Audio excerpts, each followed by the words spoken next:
మైన తండ్రైన దేవునికి నా హృదయపూర్వక నిండు స్తోత్రాలు చెల్లిస్తూ చేరువచ్చిన ప్రియులందరికీ ప్రభువైన యేసుక్రీస్తు నామమున శుభాలు వందనాలు తెలియజేస్తూ ప్రార్థనతో ఈ కార్యక్రమాన్ని మనం ప్రారంభించుకుందాం. ప్రార్థన చేసుకుందాం. కొంచెం సౌండ్ చూడండి. అలా సకల ఆశీర్వాదాలకు కారణభూతుడైన మా ప్రియ పరలోక తండ్రి, మీ ఘనమైన అతి శ్రేష్టమైన నామానికి స్తోత్రాలు. ఈ రాత్రి కాలం ముందు నా తండ్రి ప్రియులు వెంకటేశ్వర గారి గృహం ద్వారా జరిగిస్తున్న ఈ బైబిల్ తరగతిని బట్టి స్తోత్రాలు. మీ లేఖనాల్లో ఉన్న మరికొన్ని సంగతి నేర్చుకునే అవకాశాలు ఇచ్చినందుకు స్తోత్రాలు. వినగల ఆసక్తిని బెడలిగిచ్చారు, గ్రహించగల శక్తిని వారికి దయచేయమని చెబుతున్న మాలో మీరుండి మాట్లాడి మీరు మహిమ పొందమని యేసుక్రీస్తు వారి అతి శ్రేష్టమైన నామమున ప్రార్థించి వేడుకొనిచున్నాం మా ప్రియ పరలోక తండ్రి. ప్రభునామన్న మరొకసారి అందరూ ప్రత్యేక వందనాలు. మరి వాతావరణం ప్రతికూలంగా ఉన్నా కూడా దేవుడి యొక్క మాటలకి మీ ఆసక్తిని బట్టి మిమ్మల్ని అభినందిస్తూ దేవుని గ్రంథంలో కొన్ని ప్రాముఖ్యమైన విషయాలు మనం ఈరోజు నేర్చుకోబోతూ ఉన్నాం. ఎస్తేరు గ్రంథంలో ఒక మాట చూసి ఈ పాఠాలలోకి మనం ముందుకు కొనసాగుదాం. ఎస్తేరు గ్రంథం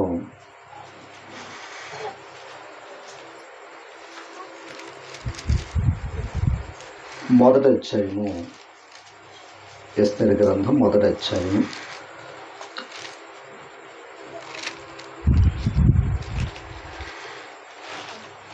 ఎస్తేరు గ్రంథం మొదటి అధ్యాయంలో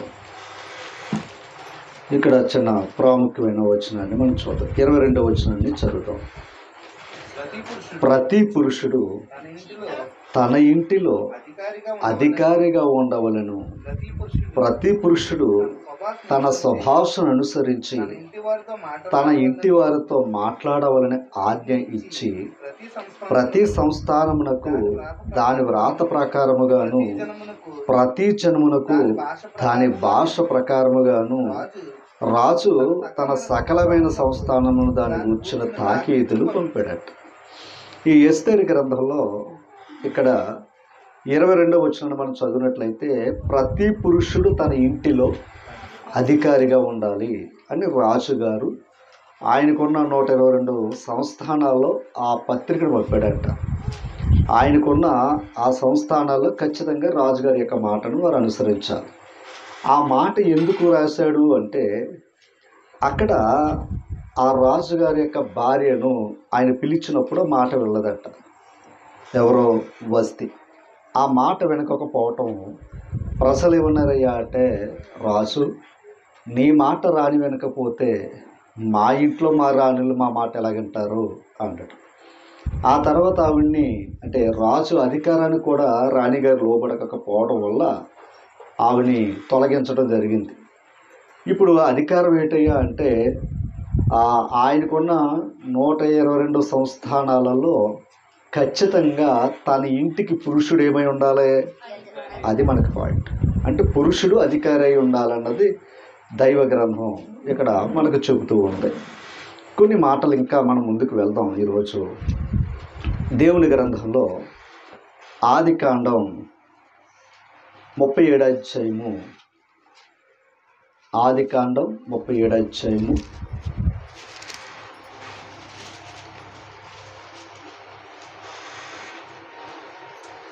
ఆదికాండం 37వ అధ్యాయము 8వ వచనాన్ని మనం చదువుతాం. ఈ మాట వినాలి. ఎవరో యోసేపు యొక్క సహోదరులు. అందుకతడు వారి సహోదరులు, నీవు నిశ్చయముగా మమ్ముని ఏలుదువా, మా మీద నీవు అధికారి అవుదువా అని అతనితో చెప్పి అతని కళలను బట్టి అతని మాటను బట్టి అతని మీద మరింత పగబెట్టారట. ఎవరో సహోదరులు. ఇంతకీ అన్నగారులు తమ్ముడి మీద పగపట్టినట్లుగా ఇక్కడ కనబడుతుంది. ఇంతకీ తమ్ముడి గారికి వచ్చిన కళ, ఆయనకు వచ్చిన విధానాన్ని చెప్పడం జరిగింది. అది మనందరికి తెలిసిన విషయమే. ఎందుకంటే దేవుడు యోసేపు ద్వారా భవిష్యత్తులో జరగబో సంఘటన ముందుగా ఇతనికి తెలియపరచాడు. ఆ సంగతులు ఈయన ఏం చేశాడంటే అన్నగారికి చెప్పాడు, ఎలా ఉంది పరిస్థితి అని. వాళ్ళు ఏం చేశారంటే, అదిగో మాకంటే నువ్వు అధికారిగా ఫీల్ అవుతున్నావా అని అన్నాడు. ఆ తర్వాత 41వ అధ్యాయంలోకి మనం వెళితే 40 వచనాన్ని చదువుతాం. 41వ అధ్యాయము తీసారా అందరూ? 41వ అధ్యాయము 40 వచనాన్ని చదువుతాం. ఈ మాట చూడాలి. నీవు నా ఇంటికి అధికారివై ఉండవలని నా ప్రజలందరూ నీకు విధేయులయుందురు. సింహాసన విషయంలో మాత్రమే నేను నీకంటే పైవాడునని ఇందునని యోసేపుతో చెప్పాడు. చాలా జాగ్రత్తగా ఉండాలి. ఇందాక మనం చదివిన విషయాన్ని ఆలోచన చేస్తే అన్నగారులతో తమ్ముడికి ఉన్న ఆలోచన చెప్పడం జరిగాడు. అంటే తను తాను అధికారిగా ప్రకటించుకోలేదు ఆయనకు వచ్చిన ఆలోచన చెప్పాడు. అంటే భవిష్యత్తులో జరగబోవు కరువు, ఆ తర్వాత కరువు నుండి తప్పించుకునే అవకాశాన్ని దేవుడు ఇతను చెప్పడం జరిగింది. అయితే వాళ్ళు ఏమనుకున్నారు అంటే, నువ్వు మా మీద అధికారం అవుతావా అని అన్నాడు. ఎందుకంటే అధికారం అనేది అందరికి కావాల్సిందే. అయితే ఆయన ఏమన్నాడు, ఇది దైవ నిర్ణయం అని చెప్పాడు. తర్వాత ఆ మాట చెప్పినందుకు సహోదరులు అతని మీద పగబట్టారు. పగబట్టి ఏం చేశారు అంటే చివరికి అంటే స్వదేశులకు విదేశీయులకి అమ్మేశారు. ఎవరిని? ఆ తమ్ముడు గారు. ఇలా అమ్మి వేయబడిన తర్వాత ఆయన ఐగుప్తు దేశానికి రావటం, అక్కడ ఒక పొతిపోరు ఇంటి దగ్గర ఉండటం, అతని దగ్గర నమ్మకంగా ఉండటం, తర్వాత అక్కడ ఉన్న పరిస్థితులు బట్టి ఈ ఫరో గారికి వచ్చిన కళ, అంటే విధంగా చెప్పాలంటే యోసేపుకి వచ్చిన కళే ఫరో గారికి వచ్చింది. ఓకేనా? యోసేపు గారికి వచ్చిన కళే ఎవరికి వచ్చింది? మళ్ళా ఫరో గారికి వచ్చింది. అంటే ఆయనకు వచ్చిన కళ ఇక్కడ నెరవేర్పు అనమాట. ఈ కలభావం ఫరోకు చెప్పాడంటే ఈయన ఎవరో యోసేపు. ఈ చెప్పడంతో ఆయన అంటే భవిష్యత్తు యొక్క రాబోతున్న నష్టాన్ని యోసేపు గారు చెప్పడం వల్ల ఆ నష్టాన్ని పూర్తి చేసుకోవడానికి ఇంత మంచి మాట చెప్పేవాడిని ఇప్పుడు ఏం చేశారో తెలుసండి అతన్ని. ఇప్పుడు 40 వచనం, నీవు నా ఇంటికి అధికారివై, అంటే చివరికి ఫరో ఇంటికే అధికారి అయ్యాడంటే ఈయన. ఇందాక కేవలం 11 మంది మీద ఏమన్నారు వాళ్ళు? నువ్వు మా మీద అధికారం ఉంటావేట్రా అని అన్నారు వాళ్ళు. అంతే కదండి. 11 మంది మీద అధికారం ఉంటావా? మీకంటే పెద్దోళ్ళు అధికారం మాకుంది అని విర్రవీగారు వాళ్ళు. ఇప్పుడు దేవుడి నిర్ణయం ఇది. ఎందుకంటే అధికారం ఇచ్చేది ఎవరో? దేవుడు అన్నమాట. గమనించాలి, అధికారం ఇచ్చేది దేవుడు. ఆ మాట కూడా చూసి మనం అప్పుడు ముందుకు వెళ్ళిపోతాం. దానియేలు గ్రంథంలో మాట చూసుకుని అప్పుడు ఈ వచనాలు మనం ఇంకా విషయాలను నేర్చుకుందాం. దానియేలు గ్రంథంలో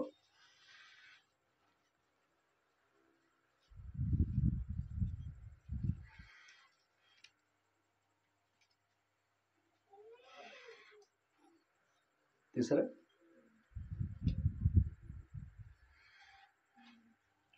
దానియేలు గ్రంథం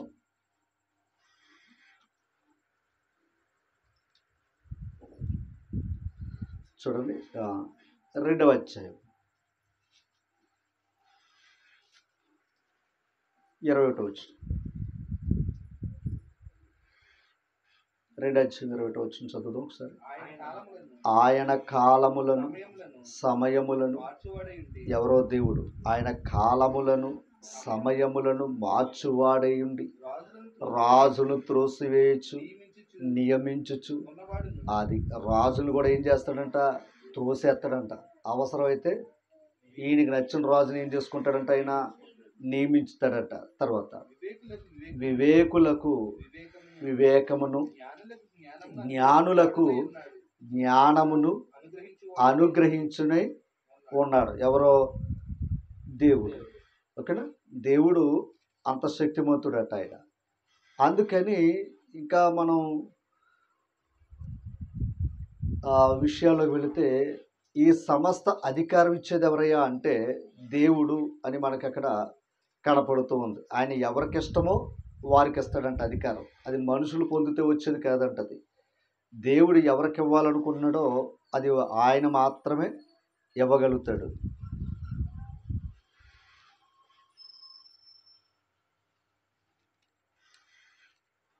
సరే, ఇప్పుడు మరలా మనం ఇందాక చదివిన వచనానికి కాడికి వెళ్దాం. ఏది? ఆదికాండంలోకి వెళ్దాం. 40 వచనం. నీవు నా ఇంటికి అధికారివై ఉండవలెను, నా ప్రజలందరూ నీకు విధేయులగుదురు. అంటే ఆ ఐగుప్తు దేశంలో ఉన్నవారు అందరూ ఏమవుతారంట? విధేయులవుతారని చెప్తున్నాడండి. ఆ మాట మనసు పెట్టాలి. విధేయులవుతారంట. అంటే ఇప్పుడు ఖచ్చితంగా ఫరో గారి మాట ఆ రాజ్యం వినాలి.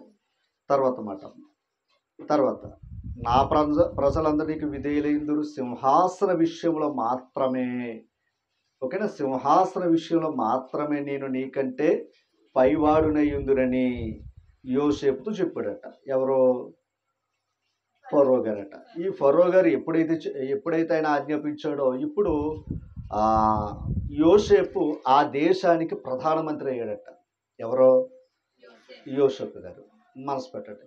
కనుక మనం ఇక్కడ ఆలోచన చేస్తున్న విషయాలు బట్టి మనం కొన్ని విషయాలు మాట్లాడితే, ఇందాక ఎస్తేరు గ్రంథంలో మనం చదువుకున్న వచనం ఏంటయ్యా అంటే, ఖచ్చితంగా ప్రతి ఇంటికి పురుషుడు ఏమై ఉండాలని చెప్పాడు?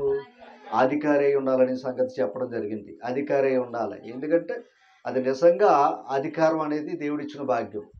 అందుకే మొదటగా పురుషుని నిర్మించాడు తప్ప స్త్రీని నిర్మించలేదు. అందుకు ఖచ్చితంగా స్త్రీ ఏమై ఉండాలి అంటే లోబడి ఉండాలి అని చెప్పడం జరిగింది. అలాగే సహోదరులు కూడా వారికి ఎలా కనబడ్డారంటే చాలా చిన్నవాడిగా కనబడ్డాడు యోసేపు. కానీ దేవుడు ఏమిచ్చాడు అంటే అతను ఐగుప్తు దేశం మీద ఏం చేశాడంట? అధికారిగా నియమించిన సందర్భం మనం నేర్చుకుని ఉన్నాం. మరికొన్ని మాటలు ఈరోజు మనం నేర్చుకుందాం. ఆ కీర్తన గ్రంథంలో 8వ అధ్యాయములో కొన్ని మాటలు చూద్దాం. కీర్తన గ్రంథం 8వ అధ్యాయము కొన్ని మాటలు చూద్దాం. చూసారా?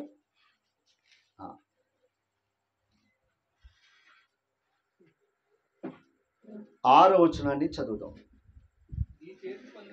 అండర్లైన్ చేయండి. నీ చేతి పనుల మీద వానికి అధికారము ఇచ్చి ఉన్నావు. ఒక మాట, దేవుడు ఏమిచ్చాడంట? ఎవరికే? అందరికి ఇచ్చాడట. అంటే ఆయన చేసిన పని ఏంటయ్యా అంటే ఈ సృష్టి పనుల మీద దేవుడు మనుషులకి ఏమిచ్చాడు? అధికారాన్ని ఇచ్చాడట. అందుకని ఆయన ఇచ్చిన అధికారాన్ని బట్టి ఈరోజు మనం పని చేసుకుంటూ మన జీవనోపాధిని కొనసాగిస్తూ ఉన్నాం. ఆయన అధికారం ఇవ్వకపోతే ఈరోజు అంటే ఒక విధంగా చెప్పాలంటే మన పశువు మన మాట వినదు. ఓకేనా? మన బిడ్డ మన మాట వినడు. ఇంకా చెప్పాలంటే ఈరోజు మనం చేస్తున్న ఆ పని, ఏ పని అయితే ఉందో ఆ పని కూడా మనం అంటే పని చేస్తున్నామంటే అది మన మాట వింటుంది. కనుక ఏ పనిలో ఏ రంగంలో అయినా సరే పని చేస్తున్నామంటే అది అంతా ఆయన అధికారం. ఆయన అధికారం ఎవరికి ఇచ్చాడు? మనుషులకి ఇచ్చాడు. అంటే ఒక విధంగా చెప్పాలంటే ఇప్పుడు మనుషుడు కూడా ఏముంది?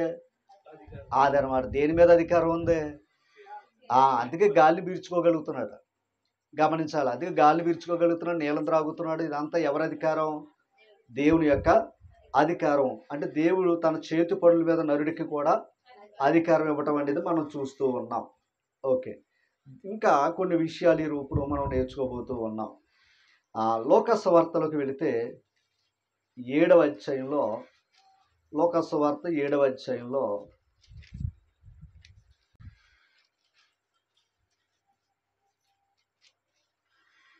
చూడండి. 7వ అధ్యాయము 1వ వచనం. ఆయన తన మాటలన్నీ ప్రజలకు సంపూర్తిగా వినిపించిన తర్వాత కపెర్నహూములోనికి వచ్చినట్టు యేసు ప్రభు. తర్వాత ఒక శతాధిపతికి ప్రియుడైన ఎవరంట అతను? అదీనా అంట. ఎవరతను?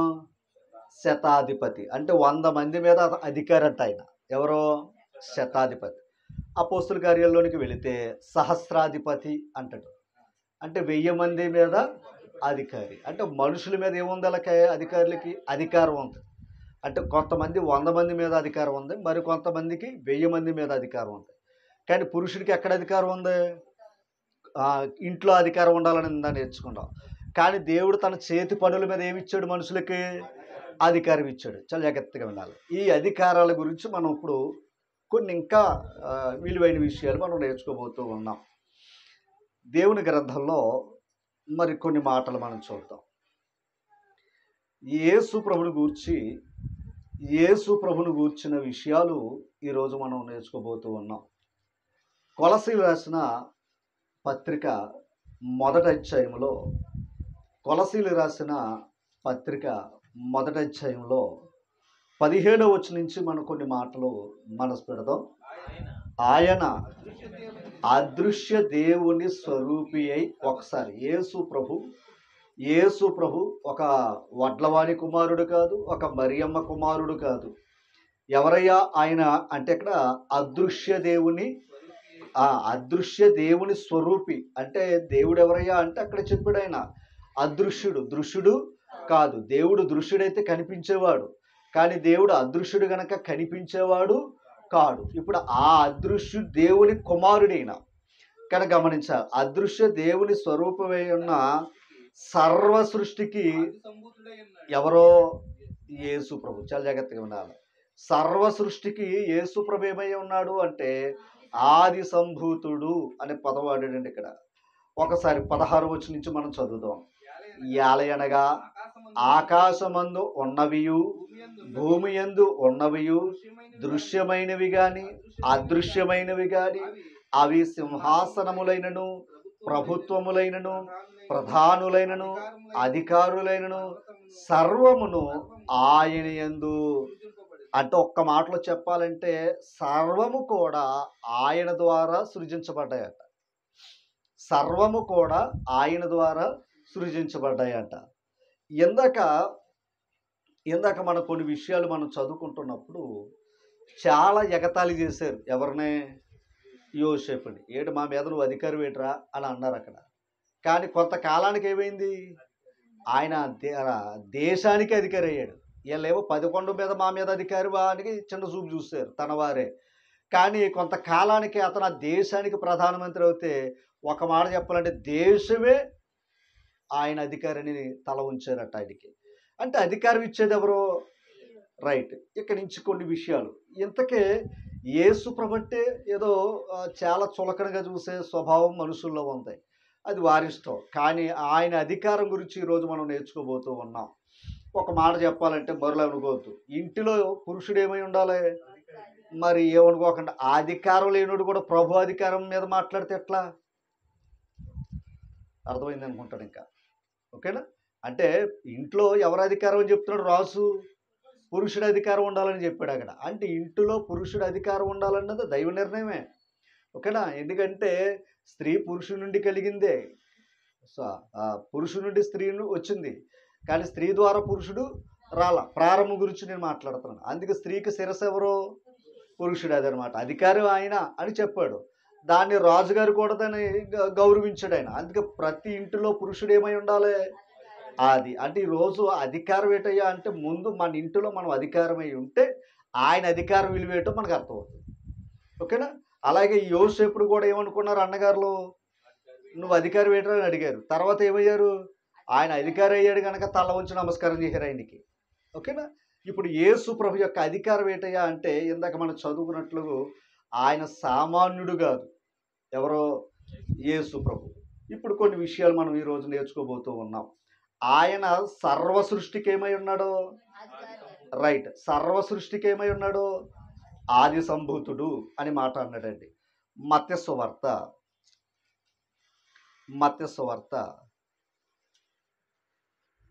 14 అధ్యాయం.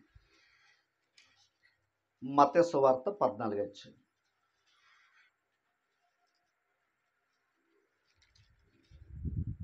తీసారా? 28వ వచనం చదవండి. మత్తయి సువార్త 14:28. పేతురు ఎవరో? యేసు ప్రభు యొక్క శిష్యుడు. ప్రభువా నీవే అయితే నేల మీద నడిచి నీ యొద్దకు వచ్చుటకు. అంటే యేసు ప్రభు అక్కడ ఆల్రెడీ ఏం చేస్తున్నాడు? అదనమాట. అంటే నీళ్ళ మీద నడుస్తున్నాడు. అంటే నేల మీద ఏముంది ఆయనకి? అది. ఓకేనా? నేల మీద నడుస్తున్నాడు. ఇప్పుడు నా ఇంట్లో నడుస్తున్నట్టే నాకు అధికారం ఉంది. పక్కోటి ఇంట్లోకి వెళ్ళి నడాలంటే నాకు అధికారం లేదు. ఓకేనా? ఈ సర్వ సృష్టిలో ఒక భాగం ఏంటయ్యా అంటే నీళ్ళు. ఇప్పుడు ఆ నేల మీద ఆయన నడుస్తున్నాడు. నడిచి ఇప్పుడు శిష్యుడు ఏమన్నాడంటే నీవే అయ్యా, నీ దగ్గర కూడా నేను నేల మీద నడిచి రావాలి అన్నాడు. కేవలం యేసు ప్రభువే కాదు, యేసు ప్రభుతో ఉన్న శిష్యులు కూడా ఆయన అధికారం ఇచ్చాడు. ఓకేనండి. యేసు ప్రభుకే కాదు అధికారం, యేసు ప్రభుతో ఉన్న వారికి కూడా ఏమిచ్చాడు? అధికారం ఇచ్చాడు. పాయింట్ అర్థం చేసుకోవాలి. కిందకి రండి. ఇక్కడ నీవే అయితే నేల మీద నడిచి నీ యొద్దకు వచ్చుటకు నాకు సెలవిమ్మని ఆయనతో అడిగాడంట. తర్వాత రమ్మనగానే దాని అర్థం ఏంటంటే నేను తప్ప నువ్వు చేయకూడదని అనలేదు ఆయన. నువ్వు కూడా నడిచిరారా అన్నాడట ఆయన. తర్వాత ఆ దోణి దిగి యేసునొద్దకు వెళ్ళుటకు నేల మీద నడిచాను గాని గాలిని చూచి, అంటే పాపం నేల మీద నడిచినప్పుడు ఏమొచ్చింది? గాలి వచ్చిందంట. ఆ గాలిని చూచి భయపడి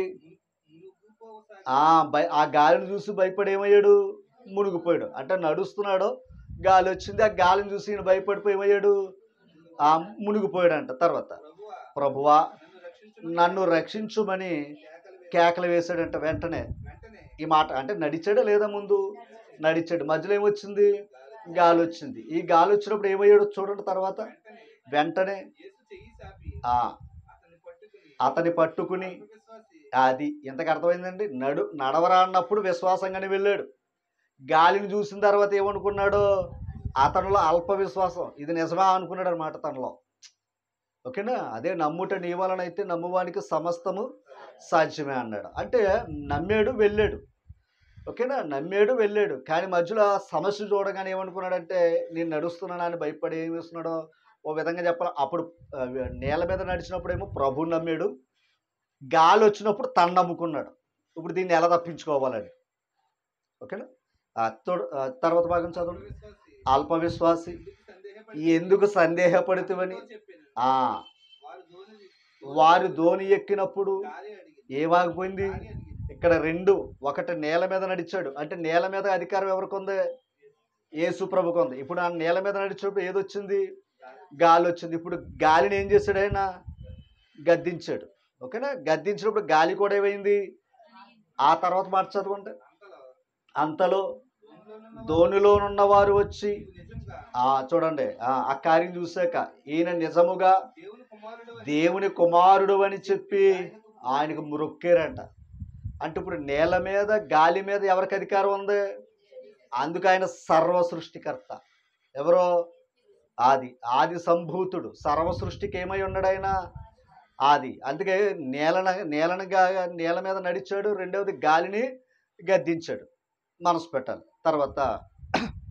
తర్వాత మరో మాట చూద్దాం.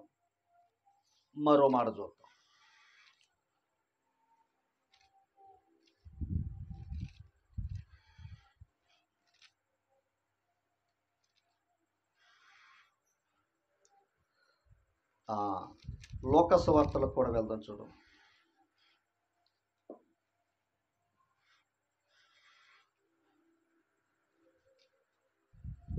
లోక సువార్త 4వ అధ్యాయం.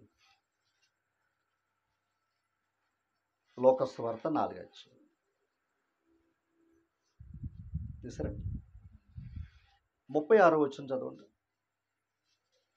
4వ అధ్యాయం ఈ మాట, అందరూ విస్మయం ఉంది. ఇది ఏంటంట? ఎట్టి మాట. ఎంతకి ఏ మాట అది? ఏ మాట అది? కిందకి చదవని చెప్తాను. ఈయన అది యేసు ప్రభుకి ఏముంది? ఇప్పుడు నేలను గద్దించాడంటే దానికి ఏముంది? ఆ గాలిని గద్దించాడంటే ఏముంది? అది. ఓకేనా? ఇప్పుడు చూడండి, అధికారముతోను బలముతోను అపవిత్రాత్మలతోను, ఒకసారి చూడాలి, అపవిత్ర ఆత్మలకు, ఎంతకి ఆయనకున్న అధికారముతో బలముతో అపవిత్రాత్మలు ఏం చేశాడంట? గద్దించాడంట. అంటే అపవిత్రాత్మలు పట్టుకున్న వాడిని ఏం చేశాడు ఆయన? గద్దించడం. అపవిత్రాత్మ ఏమైంది? ఇప్పుడు 34వ వచనం ఒకసారి చదవండి. వారు నజరేయుడని యేసు మాతో నీకేమి, మమ్ము నశింప చేయవచ్చితివా, నీవెవడో నెరుగుదం. దెయ్యాలకి తెలుసు అంటే యేసుప్రభు ఎవరో. ఎందుకంటే దెయ్యాలు ఎవరో? ఆత్మల గనక. దెయ్యాలు ఆత్మల గనక యేసుప్రభు యొక్క శక్తి అంటూ వాడికి తెలుసు అంటే ఇప్పుడు అవి చూసి ప్రభుని చూసి భయపడుతున్నాయంట. మరలా చదవండి అక్కడ. నీవు దేవుని పరిశుద్ధుడు అని బిగ్గరగా కేకలు వేసిందట. ఓకేనా? ఇప్పుడు యేసుప్రభు ఎవరో? దేవుని పరిశుద్ధుడు. అంటే ఒక విధంగా చెప్పాలి అంటే ఇప్పుడు దేవుని దగ్గరకు వచ్చేవారిని ఆయన తప్ప ఇంకెవడో కూడా పరిశుద్ధులు చేయలేరు అనమాట. అది ఓకేనా. ఇప్పుడు అపవిత్రాత్మను కూడా ఏం చేస్తున్నాడు ఆయన? గద్దిస్తున్నాడు. చాలా జాగ్రత్త. అపవిత్రాత్మలను కూడా గద్దిస్తున్నాడు. ఇంకా ఇలా మనం ఎన్నో చూస్తే దైవ గ్రంథంలో వచ్చి యేసు ప్రభు యొక్క శక్తి చాలా గొప్పది. ఒక మాట యేసు ప్రభు అన్న మాట ఏంటయ్యా అంటే మత్తయి సువార్తలో ఒక మంచి మాట మనకు ఆయన చెప్పడం జరిగింది. 28వ అధ్యాయంలో ఒక మాట చూసి మనం ముందుకు వెళ్దాం. మత్తయి సువార్త 28వ అధ్యాయంలో 18వ వచనం. అయితే యేసు వారి వద్దకు వచ్చి మనసు పెట్టాలి. పరలోకమందును భూమి మీదను నాకు సర్వాధికారం ఇవ్వబడి ఉందట. ఒకసారి ఆగండి. సర్వాది ఎక్కడెక్కడ ఉందంట? యేసు ప్రభుకి భూమి మీద ఉందంట, పరలోకంలో ఉందంట. భూమి మీద ఉన్న విధానాలు మీకు ఇందాక మనం నేర్చుకున్నాం. భూమి మీద ఉన్న పరిస్థితులు చెప్పుకున్నాం. గాలిని గద్దించాడు, నేల మీద నడిచాడు. ఆ భూమి మీద గమనించాలి, ఆ భూమి మీద ఉన్న దుష్ట శక్తులు ఏవి? అపవిత్రాత్మలు. అపవిత్రాత్మలు కూడా ఏం చేశాడట? ఆయన గద్దించాడు. అంటే ఇంకా చెప్పాలి అంటే ఐదు రొట్టెలు 2 చేపలు, 5 రొట్టెలు 2 చేపలు ఎంతమంది పంచిపెట్టాడు ఆయన? అసలు ఆహారం పంచిపెట్టాలంటే ఎక్కడి నుంచి రావాలి? అది ఆహారం పంచిపెట్టాలంటే ఏం చేయాలి? భూమి మీద రావాలి. కానీ దేవునికి ఆయనకున్న అధికారం ఏంటయ్యా అంటే 5,000 మందికి పంచిపెట్టాడు. అంటే ఇప్పుడు అధికారం ఉందా లేదా? ఆయనకి ఉంది. ఇప్పుడు ఇంకొక మాట, ఇప్పుడు భూమి మీద పరలోకమందును ఆయనకి ఏముంది? సర్వాధికారం ఉంది. ఓకేనా. మత్తయి సువార్త 17వ అధ్యాయం, మత్తయి సువార్త 17వ అధ్యాయం 26వ వచనం. చూడండి 27వ వచనం చదివేద్దాం. ఆయనను యేసు ప్రభువారు భూమి మీద నివసిస్తున్న కాలంలో, ఓకేనా, యేసు ప్రభువారు భూమి మీద నివసిస్తున్న కాలంలో మరి మీ ప్రభు ఎవరో యేసు ప్రభు పన్ను కట్టడా అని అడిగారట శిష్యుల్ని. ఆయన ఏంటి తెలుసండి? ఆ మాట చెప్తున్నాడు, పన్ను గురించి చెప్తున్నాడు ఆయన. ఆయనను మనం వారికి అభ్యంతరము కలుగు చేయకుండానట్లు అంటే ఏం చేయాలని అర్థం? పన్ను కట్టాలనా ఎగ్గొట్టాలనా? కట్టాలి. అంటే వాళ్ళకి ఏం చేయకూడదు? అభ్యంతరం కలగ చేయకూడదు. ఆ తర్వాత ఒకసారి ఆ మాట ఎందుకు చెప్పాడు ఆయన? ఆ మాట ఎందుకు చెప్పాడు ఆయన? ఓకేనా. అభ్యంతరం కలిగించొద్దని చెప్పాడు కదా. ఆ మాట ఎందుకు చెప్పాడు? అది అట్లాగే ఉంచండి. రోమపత్రిక దగ్గరకు ఒక్కసారి రండి. రోమపత్రిక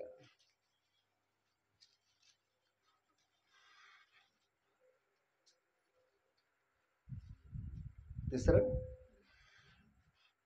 13వ అధ్యాయం 4వ వచనం, 3వ వచనం చదువుకోండి. ఆ మాట పన్ను ఎందుకు కట్టాలనే మాటకి చెప్తున్నాడు చూడండి.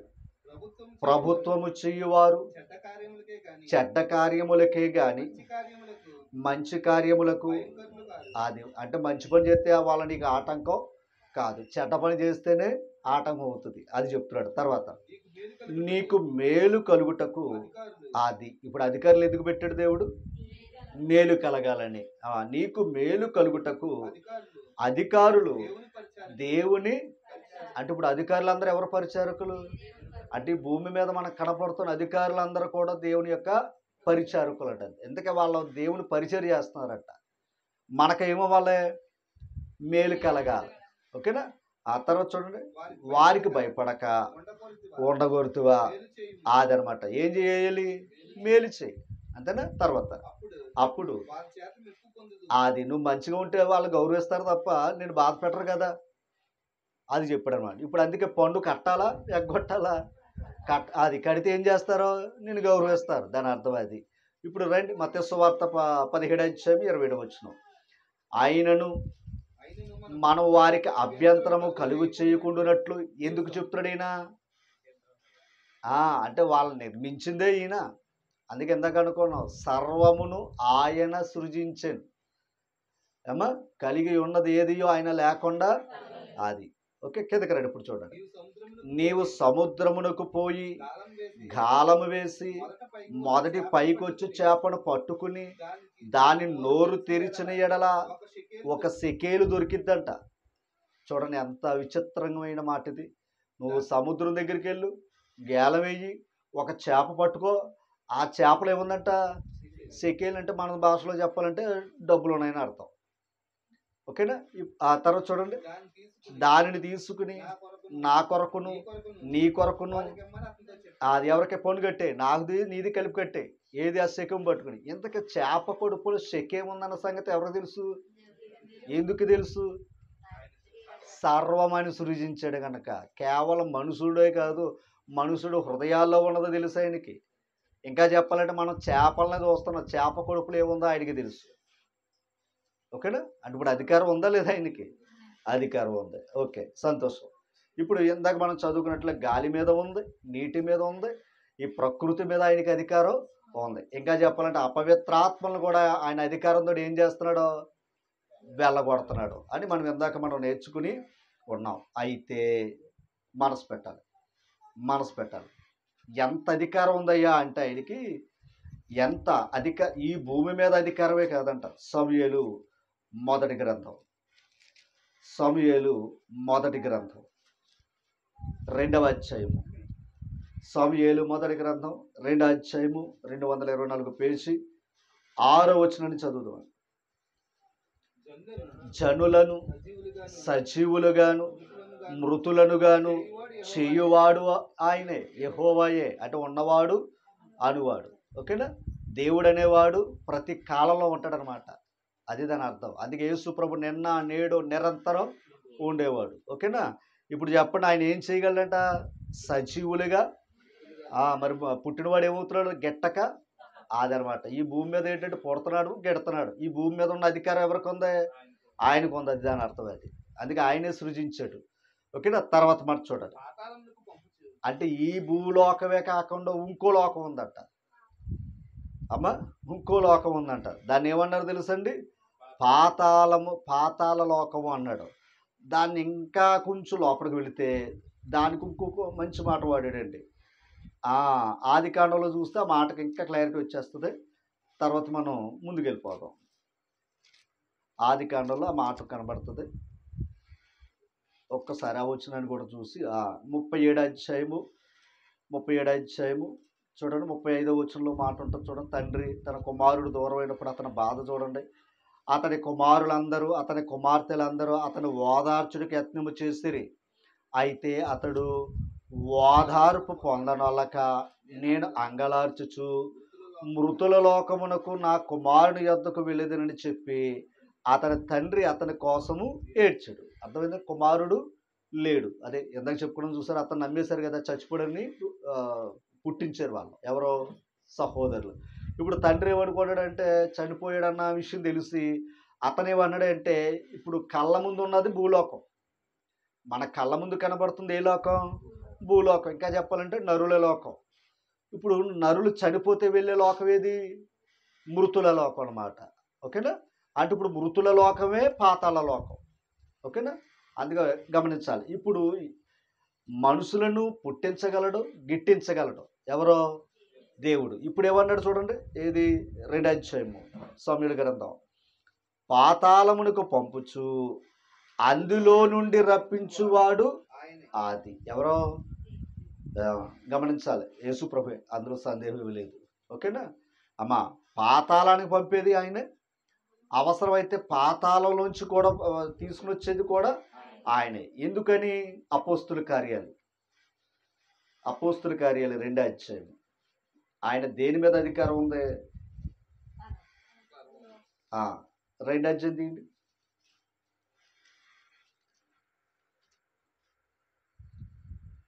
చూసారా? చూడండి. 2వ అధ్యాయంలోకి చూసినట్లయితే 24వ వచనం. మరణము అర్థమైందండి. మరణము ఆయనను, అంటే యేసు ప్రభు లోకానికి వచ్చి మరణించాడు. కానీ మరణం ఆయన ఏం చేయలేకపోయింది అంటే, బంధించడం అంటే పాతాళం ఉండిపోవాలి ఆయన, ఓకేనా. ఇప్పుడు అధికారులు కూడా తప్పు చేస్తే జైల్లో పడేస్తున్నారు. అంటే ఇప్పుడు జైలు అంటే ఏంటి? బంధించారు లేదా వాళ్ళని? అలాగే యేసు ప్రభు కూడా గమనించాలి. ఎక్కడ బంధించాలి? మరణం. దాన్ని మృతుల లోకం అన్నాడు. అక్కడ యేసు ప్రభు ఏమవ్వాలి? బంధించబడాలి. ఆ మాట చెప్తాడు. మరణము ఆయన బంధించి ఉంచుట అసాధ్యం అంట. గనుక దేవుడు మరణ వేదనను తొలగించి, అంటే ఇప్పుడు మరణానికి కూడా అధికారం ఉంది. కానీ ఇప్పుడు గమనించాలి, మరణాన్ని కూడా ఏం చేశాడు ఆయన? తొలగించి తిరిగి లేచాడట. అంటే ఇప్పుడు ఏది బలమైంది? తిరిగి లేచింది బలమైందా, మరణం గొప్పదా? అది. అంటే ఇప్పుడు తిరిగి లేచిన వాడు ఎవరు? యేసు ప్రభు. అంటే ఇప్పుడు ఆయనకి అధికారం ఉందా లేదా? రైట్. అందుకే ఇప్పుడు మనం ఇందాక చదువుకున్నాం, పాతాళములో నుండి మరలా తిరిగి రప్పించగలడట. ఎవరో? యేసు ప్రభు. యోహాను సువార్త 11వ అధ్యాయం.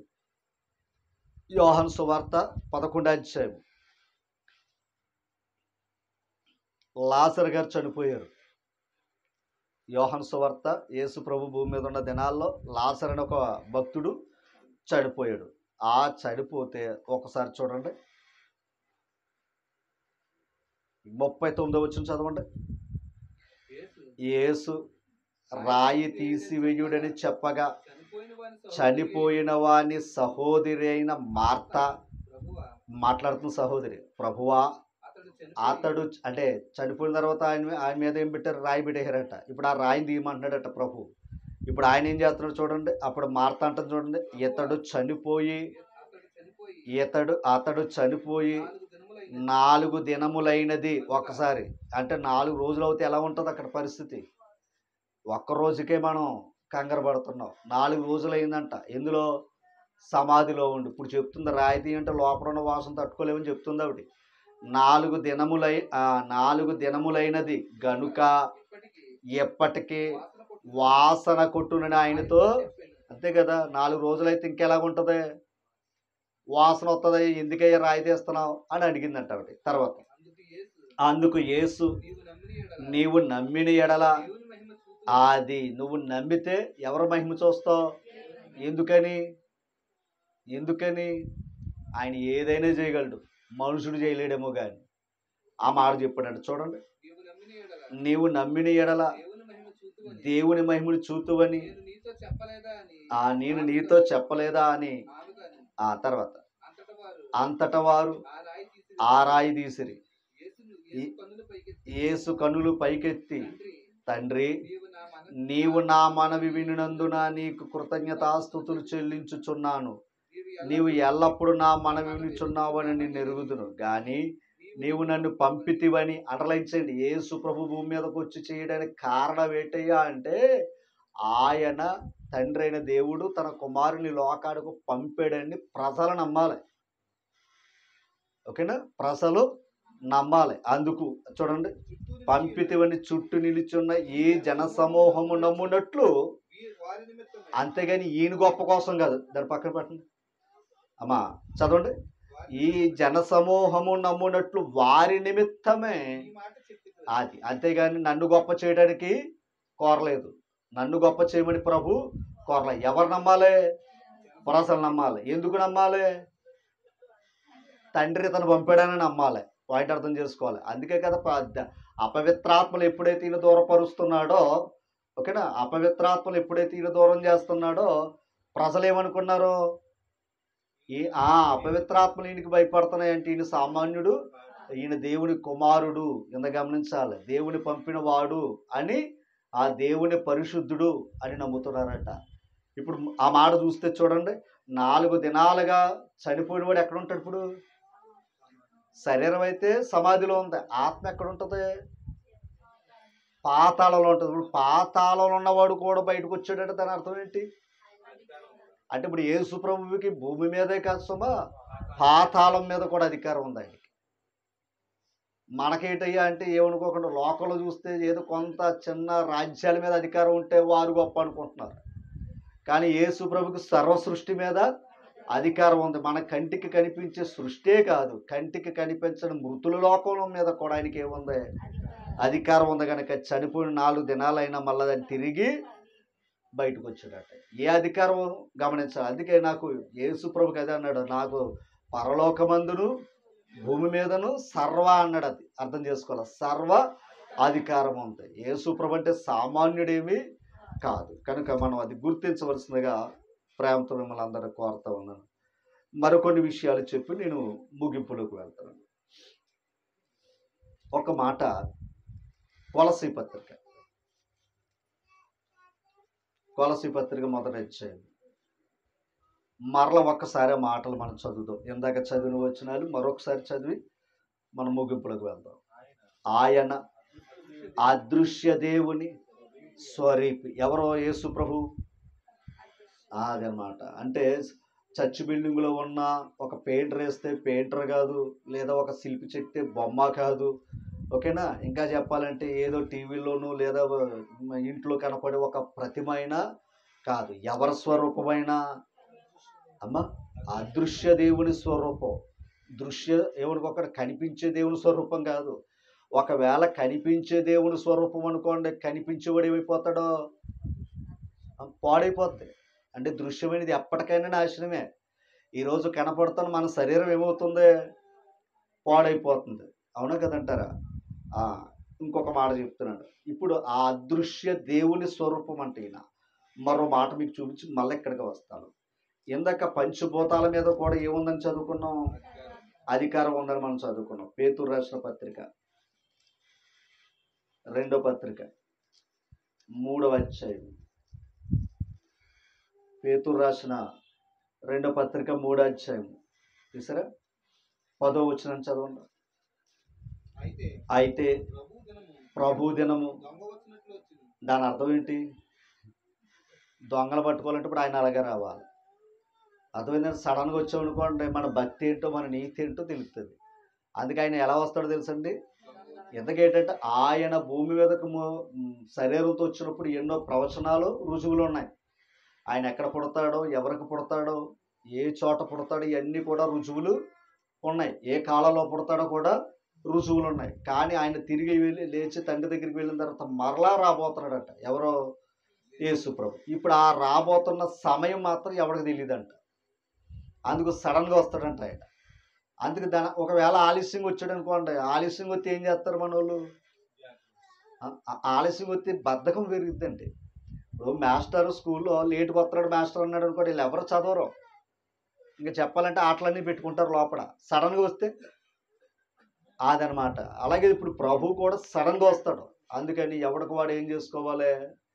మెలకువ ఉండి ప్రార్థన చేసుకోవాలి, లేదంటే జాగ్రత్త పడాలి. అండి కిందకి రండి. ఇక్కడ కొంచెం బయట తీసుకోమని దాన్ని కిందకి రండి.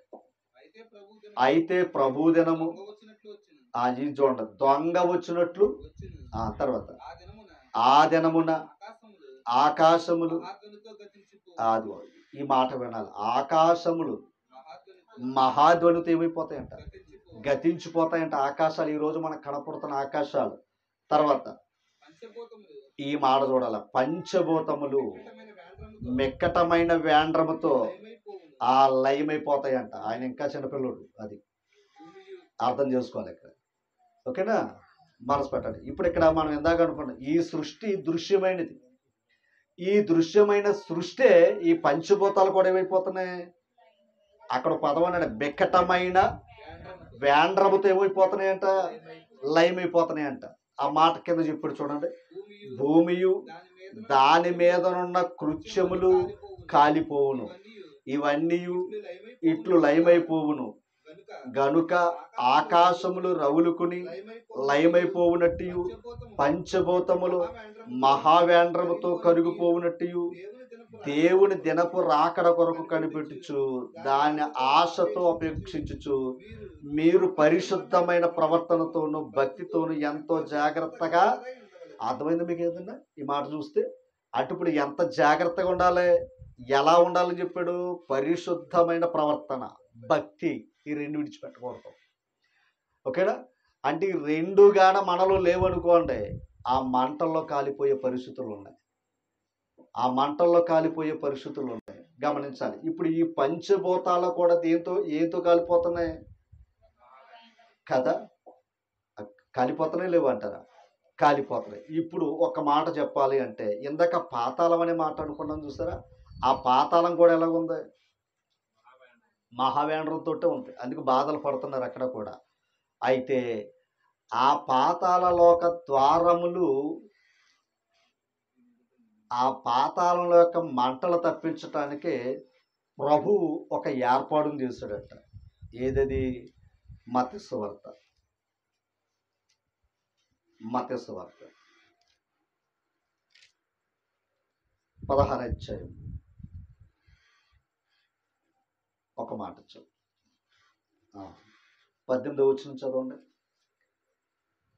ఈ సంగతి నీకు బయలుపరిచినే గాని నరులు నీకు బయలుపరచలేదు. 18వ వచనం మత్తయి సువార్త. అంటే యేసు ప్రభు ప్రజలు నన్ను గురించి ఏమనుకుంటున్నారు అని అడిగాడు. ఆయనకి తెలియదని కాదు, అసలు ఏమనుకుంటున్నారని. ఆ సమాచారం అంతా అన్నప్పుడు ఈ మాట 16 వచనంలోకి వెళ్తే, పేతురు నువ్వేమనుకుంటున్నావయ్యా అంటే, నీవు సజీవుడు అగు దేవుని కుమారుడు అయిన క్రీస్తు అని చెప్పాడట ఈయన. ఓకేనా? ఈయన చెప్పగానే, ఒరు బాబు ఇది నీకు మనుషులు చెప్పలేదురా, పరలోకంలో ఉన్న తండ్రి నీకు ఆ సంగతి బయలుపరిస్తే కానీ ఈ సంగతి నువ్వు చెప్పలేవు అన్నాడు. అంటే ఈయన ఎవరో తెలియాలి అంటే ఆ తండ్రి ఏమో వాళ్ళ సంగతి బయలుపరచాలి. అందుకే లోకానికి ఇంకా బయలు ఎందుకు అవ్వలేదు అంటే, ఓకేనా, బహుశా దేవుడికి అంత చోటు విలువ ప్రజలు ఇవ్వలేదని అర్థం. ఓకేనా? ఇప్పుడు దాని గురించి ఏమన్నాడు చూడండి అక్కడ 18వ వచనం. మరియు నువ్వు పేతురువు, ఈ బండ మీద నా సంఘమును కట్టుదును. ఒక్కసారి ఏం కట్టాడైనా? సంఘాన్ని కట్టాడట. సంఘం ఎందుకు కట్టాడు? చర్చ్ ఎందుకు కట్టాడైనా అంటే వర్షాలు ఎండలో లేదా చలి కలకుండా ఉండడానిక చర్చ్ బిల్డింగ్ అంటే? అది ఇల్లే కట్టుకున్నాం. ఈ కాలక్రమం గురించే ఇల్లు కట్టుకున్నాం. చర్చ్ బిల్డింగ్ ఎందుకో తెలుసా? తర్వాత మాట చెప్పాడండి. పాతాళలోక ద్వారములు అదనమాట. పాతాళలోక ద్వారములు అంటే దాని అర్థం ఏంటంటే, మనుషులందరికీ భూమి మీద ఉన్న లోకమే అతి చిన్నది అనుకుంటున్నారట. కానీ ఈ కొంతకాలం బ్రతికిన తర్వాత మనుషులు మృతుల లోకానికి వెళ్ళాలి. ఆ మృతుల లోకానికి వెళ్తే పాతాళం అని ఒకటి ఉందంట. ఆ పాతాళంలోకి వెళ్ళిన నరుడు ఏమవుతాడో తెలుసండి? వేదన పడుతున్నాడని లోక సువార్తలో మనకు తెలుస్తూ ఉన్నాడు. ఇప్పుడు ఆ వేదన నుండి తప్పించుకోవాలంటే మనుషుడు బ్రతుకుండగా ప్రభు స్వరక్తం ఇచ్చి సంపాదించిన సంఘాన్ని చేర్చబడాలట అతను. అలా చేర్చబడితే గమనించాలి, అలా చేర్చబడితే మరి ఏంటి నష్టం అంటే, ఇప్పుడు ఆత్మ దేని నుండి తప్పించుకుంటున్నాడు? పాతాళం. పాతాళం అంటే ఏది? అగ్ని నుండి తప్పించుకుంటున్నాడు. ఓకేనా? అంటే ఇప్పుడు అగ్ని మనల్ని దహించకుండా ఆపే శక్తి కూడా ఎవరికి ఉంది? అది గమనించాలి. అగ్ని మీద కూడా ఆయనకి ఏముంది? అధికారం ఉంది. ఎవరికే లేదు అధికారం. ఓకేనా? ఇప్పుడు ఇంకో మాట, అందుకే సర్వ సృష్టికి ఆయన ఏమై ఉన్నాడు? అందుకే సృష్టించాడు. ఇందాక చెప్పుకోండి, మనుషులు సృష్టించాడు, మనుషులను మరల గిట్టిస్తున్నాడు, మరణాన్ని ఇస్తున్నాడు. ఎందుకంటే పుట్టాలి, చావాలి, తప్పది ధర్మం ఈ భూమి మీద ఉన్నది. అందుకు సృష్టిని సృష్టించాడు, సృష్టిని లయం చేయబోతున్నాడు ఆయన. ఓకేనా? సృష్టిని సృష్టించాడు, మరల ఏం చేస్తున్నాడు? లయం చేయబోతున్నాడంట. చాలా జాగ్రత్తగా. ఈ లయం చేయబోతున్నాడంటే, నాశనం చేయబోతున్నాడంటే ఒక మాట చెప్ప, ఎలా నాశనం చేస్తున్నాడంటే ఇందాక చదువుకున్నాం, ఈ పంచభూతాలు కూడా అగ్నితో గాలి చేస్తున్నాడంట ఆయన. అగ్నితో గాలి చేస్తున్నాడు. రైట్. ఇప్పుడు అగ్ని నుండి తప్పించుకునే శక్తి ఏది మనకి? వర్షం వచ్చింది, గొడిగేసుకుని లోపలికి వచ్చాం. ఈ ఎండ వచ్చింది, లేదా ఏదో నీడకి చెట్టు నీడకి వెళ్ళిపోయాం. చలి వేసింది, ఏదో మంచి చలి కొట్టేసి మంట వేసుకుని శరీరాన్ని జాగ్రత్త పెట్టుకున్నాం. రేపు మనం చనిపోయిన తర్వాత ఆత్మ, ఓకేనా, ఆ మృతుల లోకం అనే పాతాళానికి దిగిపోవాలా, లేదా అగ్ని నుండి తప్పించుకుని దేవుడు నుండి పరలోకానికి వెళ్ళాలా అన్నది మనమే దానికి ప్రశ్న సమాధానం. ఓకేనా? యేసు ప్రభు కూడా భూమి మీదకి వచ్చాడా లేదా? వచ్చాడు అనడానికి ఎన్నో రుజువులు ఉన్నాయి. యేసు ప్రభు నమ్మని వారు కూడా వచ్చారని చెప్తారు, నమ్మిన వాళ్ళే కాదు కదంటారా? ఇప్పుడు ఒక్కసారి ఆ కొలసీ పత్రిక దగ్గరికి వెళ్దాం. కొలసీ పత్రిక 1వ అధ్యాయం మరలా 15వ వచనం చదవండి ఒకసారి అమ్మా. ఒక్కసారి 14వ వచనం చదవండి. ఎవరో? యేసుక్రీస్తునందు ఆ కుమారుని యందు మనకు విమోచనము అనగా అంటే యేసుక్రీస్తు ద్వారా ఏం కలుగుతుందంట? అసలు పాపాలు క్షమించే అధికారం కూడా ఎవరికి ఉంది? అది ఎవరికే లేదు ఇక్కడ. పాపాలు క్షమించాలి అంటే పాపం చేయని వాడు చెయ్యాలి. అది పాపం చేసేవాడు పాపాన్ని ఎలా క్షమిస్తాడు? ఇందాక గమనించాలి, మన ప్రారంభంలో విషయాన్ని జ్ఞాపకం చేసుకున్నాం. రాజుగారింట్లో రాణిగారి మాట వినలేనందుకు వాళ్ళేమన్నారంటే, రాజా నీ ఇంట్లో నీ ఇల్లాలి మాట వినకపోతే మా ఇంట్లో మా ఇల్లాలి మాట వినరు అని చెప్పాడు. అన్నాడా లేదా? అన్నాడు. ఇప్పుడు ఆయన ఏం చేశాడు? ఖచ్చితంగా ఇంటిలో ఉన్న పురుషుడు ఖచ్చితంగా ఇంటికి ఏమై ఉండాలన్నాడు? అది అధికారం అయితే ఖచ్చితంగా కుటుంబం ఏమవుతుంది? లోబడాలి. అంతే కదా దాని అర్థం. ఇప్పుడు గమనించాలి, ఆ అధికారం ఉంటే కదా అధికారాన్ని పెత్తనం చేయగలరు. రాజుగారి అధికారం ఇవ్వకపోతే ఎలా చేయగలరు? రాజుగారు అధికారం ఇచ్చారు కనుక ఇప్పుడు అందరూ కూడా ఏం చేశారు? అధికారాన్ని లోబడ్డారు. ఇప్పుడు యేసు ప్రభు కూడా గమనించాలి, పాపాల క్షమించే అధికారం కూడా ఆయనకు ఉందట. ఎవరికి? యేసు ప్రభుకి. చాలామందికి ఎలా ఉండదంటే చాలా తేలిగ్గా తీసుకుంటారు, చాలా తేలిగ్గా తీసుకుంటారు. ఓకేనా? ఈ తేలిగ్గా తీసుకున్నారు. ఎందుకు తెలుసా? పాపం చాలా ప్రమాదకరమైనది. ఎంత ప్రమాదకరమైనది అంటే పాపం పాతాళాన్ని తీసుకెళ్తుందట. ఓకేనా? పాపం ఎక్కడ తీసుకెళ్తుంది? పాతాళాన్ని తీసుకెళ్తుంది. పాపం చేసుకుని పట్టుకుంటుందంట పాపం. ఏమ్మా ఇప్పుడు ఎంతకి పాతాళాన్ని తీసుకుపోద్దంట. పాతాళంలో ఏముంది? పోనీ వెళ్ళిపోదామంటే అగ్ని ఉంది. ఇప్పుడు ఈ పాపం అంటే మన వాళ్ళకి ఎలాగుందంటే, అబ్బాయి ఏముందండి, ఎవడండి అని అనుకుంటున్నాడు. సరే, ఓ మాట అడుగుతున్నాను. కేవలం శరీరానికి కావలసిన సౌకర్యాల కోసం రేపు రోజు ఆలోచించడం మానేసారు ఇప్పుడున్న వ్యవస్థ. ఒకప్పుడు ఏంటయ్యా అంటే నిజంగా వారు తిన్నారో లేదో, మంచి బట్టలు వేసుకున్నారో లేదో, మంచి ఇల్లు ఉన్నాయో లేవో అని ఆలోచించేవారు. భవిష్యత్ తరానికి ఆ 10 రూపాయలు పిల్లలకు ఉంచాలన్నది ఒకప్పుడు ఆలోచన. ఇప్పుడు ఆలోచన ఏంటయ్యా అంటే భవిష్యత్తు ఉంటే తర్వాత కరోనా వచ్చాక నేర్పిన పాఠాలు. ఈరోజు మనం సంతోషంగా ఉంటున్నామా లేదా అని శుభ్రంగా కడుపు నిండా తిన్నాడు, నచ్చిన బట్ట వేసుకున్నాడు, నచ్చినట్టుగా ఇల్లు కట్టుకుంటున్నాడు, నచ్చినట్టుగా జీవించాడు. ఒక మాట చెప్పాలంటే అంటే రేపటి గురించి ఏం లేదు, రైటే. కానీ రేపు రోజుకి వస్తే ఇవాళ గడిచిపోతుంది, మరి రేపు రోజు గడవాలంటే మళ్ళీ ప్రశ్నే. అంటే ఇవాళ ఆలోచించే మనసు భవిష్యత్తుగా ఆలోచిస్తా లేదు. కానీ ఈరోజు మనం చేసిన పాపం వల్ల మృతి చెందామనుకోండి, పాపం పాతాళం ఏం చేస్తుందంటే దానికి అధికారం ఉందట. ఓకేనా? ఈ అధికారం ఏం చేస్తుందో తెలుసండి, మనం ఖచ్చితంగా పాతాళం జారిపోవాల్సి వస్తుంది. అందుకే యేసు ప్రభు ఆ మాట మనకు మాట, పాప క్షమాపణ దొరుకుతుందండి యేసు ప్రభు దగ్గర. ఓకేనా? యేసు ప్రభు దగ్గరికి అపవిత్రాత్మలు పట్టుకున్నవారు వచ్చారు, రెండోది అనారోగ్యాలతో ఉన్నవారు వచ్చారు. ఇంకొక మాట చెప్తాడు, అసలు యేసు ప్రభు పుట్టి గుడ్డివాడికి కూడా ఏమి ఇచ్చాడు? ఒక మాట. అసలు అది ఎక్కడైనా జరిగిందా? జరగలేదని లేఖనాల్లోనే ఉన్నది. ఓ మాట్లాడుతాను, అసలు ఒక అవయవం ఇచ్చాడు అంటే ఎవరిస్తారో అమ్మా? ఎవరిస్తారు అసలు? అది ఎవరైతే సృష్టికర్తో ఆ సృష్టికర్తే పెట్టగలరు. డాక్టర్ గారు కూడా వేరే పార్ట్లు తెచ్చి పెడుతున్నాడు తప్ప ఒరిజినల్ పార్ట్లు కాదు. ఆపరేషన్ అంతే కదండి. ఆపరేషన్ ఏంటి? ఏమైనా భాగాలు ఉంటే తీసుకుని వచ్చి ఇంకొక భాగం తెచ్చి వీళ్ళకి తెచ్చి అతికిస్తున్నారు, అంతేనా? ఆ జ్ఞానానికి ఏం చేస్తున్నారు?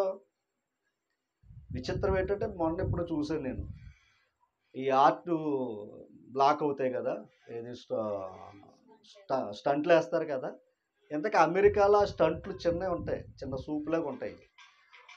ఇక్కడ వాటర్ అండి, ఆ సూపులు తెలుసా కేవలం జ్ఞానానికి ఇచ్చిన డబ్బులు.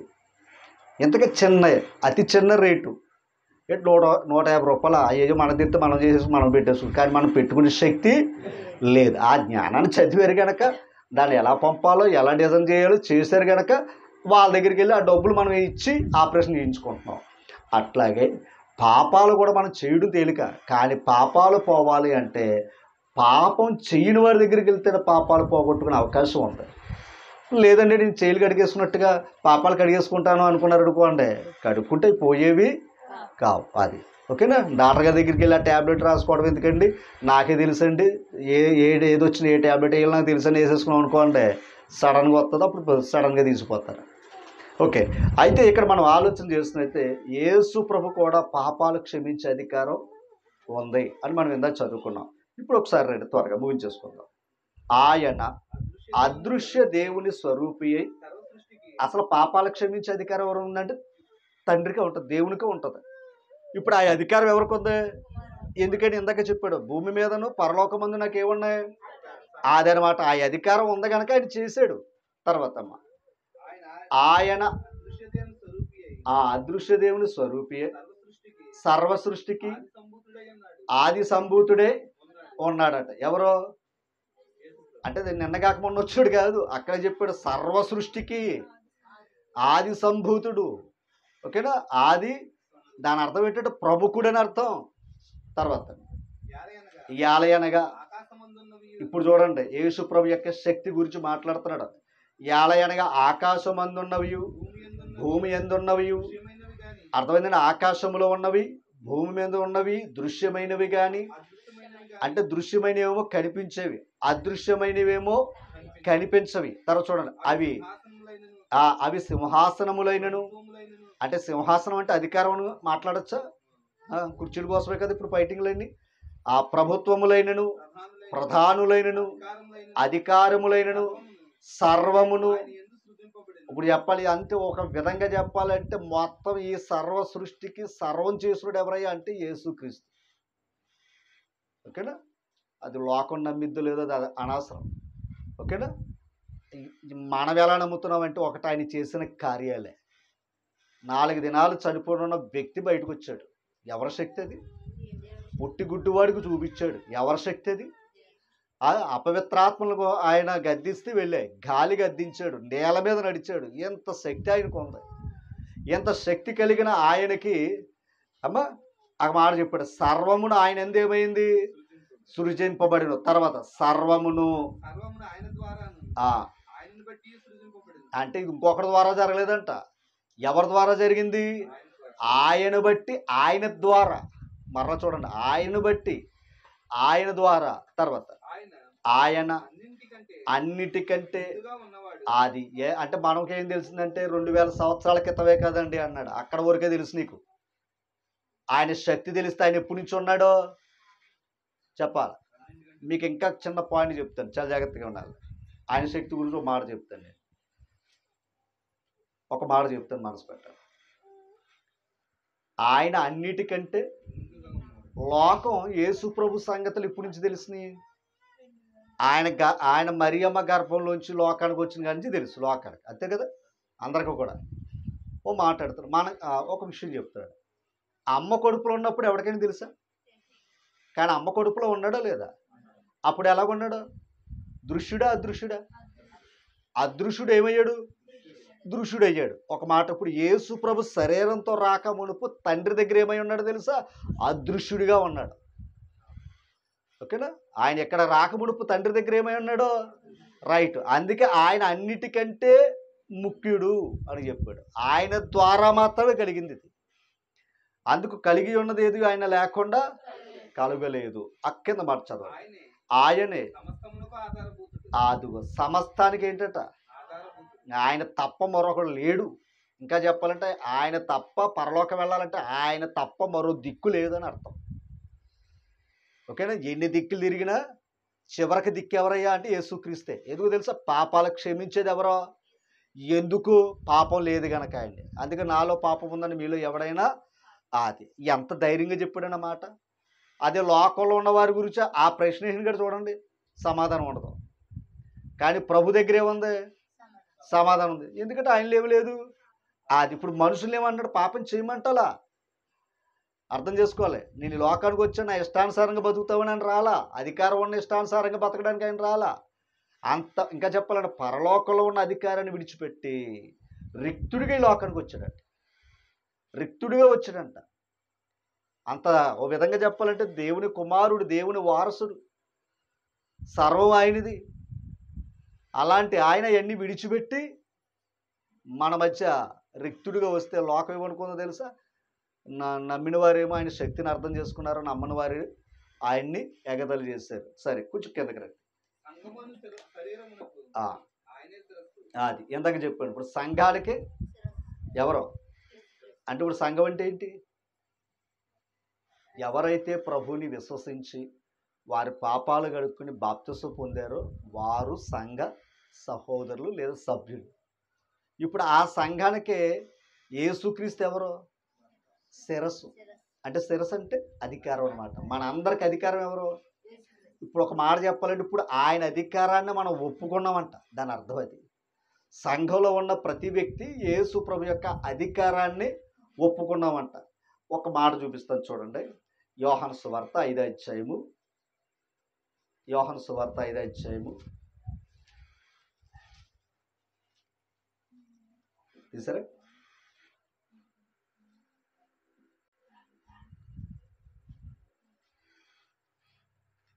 27వ వచనం. 5వ అధ్యాయం 27. మరియు ఆయన ఎవరో? యేసు ప్రభు. ఆ మనిషి కుమారుడు గనుక ఏంటంట? తీర్పు తీర్చుటకు. తండ్రి ఏమి ఇచ్చాడంట? ఏం చేయడానికి? అంటే ఏం చేయొచ్చు? పరలోకాన్ని తీసుకుని వెళ్ళొచ్చు, అవసరమైతే పాతాలను పంపొచ్చు. దాని అర్థం అది తీర్పు అంటే. ఓకేనా? అర్థమైందండి మీకు? అందుకే సర్వలోకానికి ఏం ప్రకటించమన్నాడు? నమ్మి బాప్తిసం పొందినవాడు దాని అర్థం పరలోకం వెళ్తాడు. నమ్మని వాడికి అంటే తీర్పు ఉందా లేదా ఆయనకి? అది ఈ అధికారం ఎవరిచ్చారు? అది మరొకరు అనమనండి మాట. ఎందుకంటే అధికారం వారికి లేదు కనుక అనలేరు. నేను పరలోకం తీసుకుని వెళ్తా అన్నవాడు ఒక్కడు లేడండి భూమి మీద. నేను పాపాలకు అడుగుతానన్నవాడు ఒక్కడు లేడండి భూమి మీద. ఓకేనా? ఇంకా చెప్పాలంటే నా దగ్గర రండి, నాకు కావాల్సిన పెట్టండి అంటున్నారు తప్ప ఒక మాట ఆలోచన చేయాలి. కనుక వారికి అధికారం లేదు. ఇంకా చెప్పాలంటే మనుషులు ఎత్తున్నారు అధికారం అది. అర్థమైందా మీకు? మనుషులు ఎత్తున్నారు అధికారం అది. ఓకేనా? రైట్. ఒక మాట కొలసీ పత్రిక 1వ అధ్యాయం 19. ఆ సంగమను శరీరమునకు ఆయనే శిరస్సు. ఎన్నింటిలో ఉండాలి ఆయనకి? దాని అర్థం ఏంటి? ఆలోచన చేయాలి. అందుకే మనం ప్రతి దాంట్లో కూడా ఎవరికి ప్రాముఖ్యత ఇస్తున్నాం? అది ఆలోచించాలి. క్రీస్తు సంఘము ఎందుకు పెట్టాం? సంఘం పేరు కూడా ప్రాముఖ్యత ఇవ్వాలి. ప్రార్థనలో ప్రాముఖ్యత ఉంది ఆయనకి. ప్రార్థన ఎవరి నామాన్ని చేస్తున్నాం? అదనమాట. సంఘం కూడా ఎవరి పేరు? అంటే అన్నిటిలో కూడా ఆయనకి ఏముంది? కానీ చాలామంది ఏంటంటే క్రీస్తు ద్వారా క్రీస్తు క్రీస్తు అని అంటూ ఉంటారు, కానీ సంఘానికి పేరు లెటర్ మరి అదేంటో. అన్నిటిలో ఇవ్వాలి. నువ్వు ప్రార్థన యేసు క్రీస్తు నామం అడుగుచున్నాము అంటున్నాం, మంచిదే. మరి ఆ నామం ద్వారా అడగమన్నప్పుడు సంఘానికి కూడా ఆయన నామం అవసరమే. ఎందుకు తెలుసా? అన్ని నామముల కంటే అది ఎవరు హెచ్చించిన నామం? అది ప్రభు హెచ్చించుకున్నది కాదు. తండ్రి హెచ్చించిన నామాన్ని నువ్వేం చేసావు? పక్కన పెడుతున్నావు. కానీ అవసరతల కోసం ప్రార్థనలు ఏమంటున్నావు? అర్థమైందండి? ఇప్పుడు సంఘానికేమో ఆయన నామం పెడతలా, కానీ ప్రార్థనలో మాత్రం వీళ్ళ అవసరతల కోసం ఆయన నామాన్ని వాడుతున్నారండి. ఎంత విచిత్రం. ఇంకో మాట, ఆ అవసరతలో ఆయన నామాన్ని బట్టి ప్రార్థన చేస్తే ఇక్కడ అవసరతలు తీర్చబడతాయి. కానీ సంఘానికి ఆయన నామం పెడితే పరలోకం చేర్చగలుగుతాం. ఎందుకంటే పాతాళ లోక ద్వారాలు తప్పించడం దేని కట్టాడైనా? సంఘం. అర్థమైంది? ఇప్పుడు ఆ సంఘానికి ఆ పేరే లేదనుకోండి, అక్కడికి వెళ్ళే అవకాశం లేదు. ఎందుకంటే భూమి మీద ఎవడైతే నన్ను ఒప్పుకుంటాడో తండ్రి దగ్గర నేను ఒప్పుకుంటాను. రాత్రి నేర్చుకున్నాం మనం. ఓకేనండి? భూమి మీద ఎవరైతే నన్ను ఒప్పుకుంటాడో తండ్రి దగ్గర కూడా నేను ఒప్పుకోండి. ఏం ఒప్పుకోవడం? ఆయన నామాన్ని ఒప్పుకోవాలి. యేసుక్రీస్తు నామాన్ని ఒప్పుకోవాలి. ఎందుకంటే ఆ నామాన్ని ప్రకటించొద్దన్నారు ఆ కాలంలో. ఓకేనా? ఆ నామాన్ని ప్రకటిస్తే హింసించారు, నిందించారు, బాధలు పెట్టారు. కానీ వాళ్ళు ఏమన్నారు తెలుసా? ఆ నామము కొరకు మేము నిందలైన బాధలైనా భరించడానికి మేము సిద్ధమన్నారు. సంతోషంగా మరలా నామాన్ని ప్రకటించారు వాళ్ళు. ఎందుకు తెలుసా? ఆ నామం అక్కడ తీసుకెళ్ళేది. ఓకేనా? అన్ని నామముల కంటే దాని అర్థం ఏంటి? పైనామానే మాటకి అర్థం ఏంటి? పరలోకంలో ఉండి నామం అది ఒక్కటే. భూమి మీద ఉన్న నామాలన్నీ భూమి ఎప్పుడైతే కాలిపోద్దో, పంచభూతాలు కాలిపోతాయో, ఎక్కడ ఉన్న నామాలు కూడా అలాగే అవుతాయి. అంత ఉందండి ఆలోచన చేస్తే. అమ్మా రైట్, కిందకి రండి కొంచెం. ఆయన ఆది అయ్యుండి, అది చూడండి, మృతులలో నుండి లేచుటలో ఆది సంభూతుడు ఆయను. ఆయన యందు సర్వ సంపూర్ణత. అదనమాట. యేసుక్రీస్తులో ఏముంది? సర్వ సంపూర్ణత. అంటే ఒక మాటలో చెప్పాలంటే 100% 100% దైవత్వం ఆయనలో ఉంది. మళ్ళీ అక్కడక్కడక్కడ మచ్చుకులు మచ్చలు ఏవి లేవు ఈయనలో. ఇంకా మనం లోకంలో మనుషులు చూస్తే బోల్డ్ మచ్చలు ఉంటాయి. మచ్చలన్నీ ఆళ్ళని పట్టుకుని మచ్చలేని ప్రభుని చూసి మచ్చోడు అంటున్నారు. నేను అనుకుంటాను, బహుశా కళ్ళజోడు అలా పెట్టుకుంటే లోకం అంతా ఎలాగుంటుంది? మచ్చల కిందే కనపడుతుంది. వాళ్ళు పెట్టుకున్న మచ్చల్లో చూస్తే లోకం అంతా ఎలా కనపడుతుంది?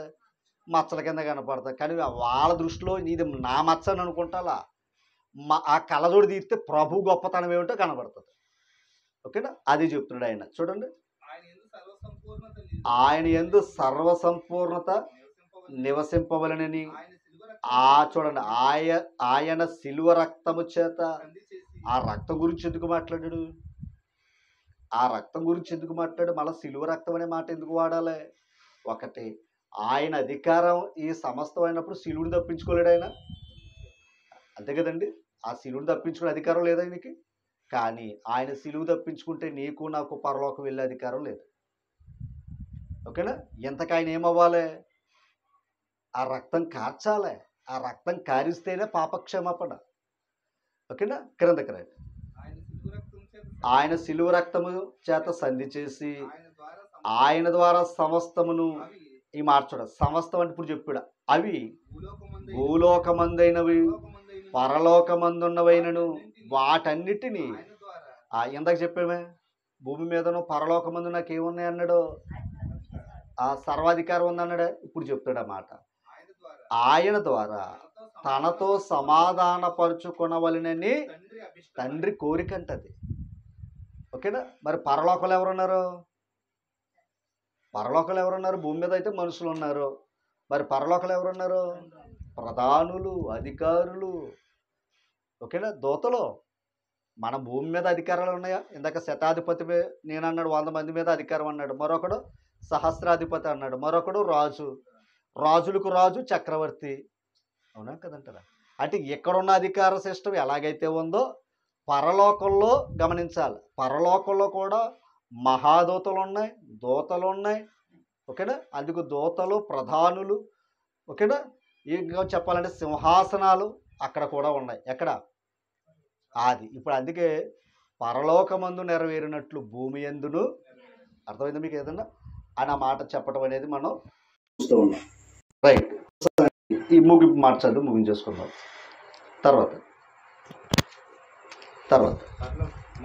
మరియు గత కాలమందు అది ఒకప్పుడు ఎలా ఉండమంట?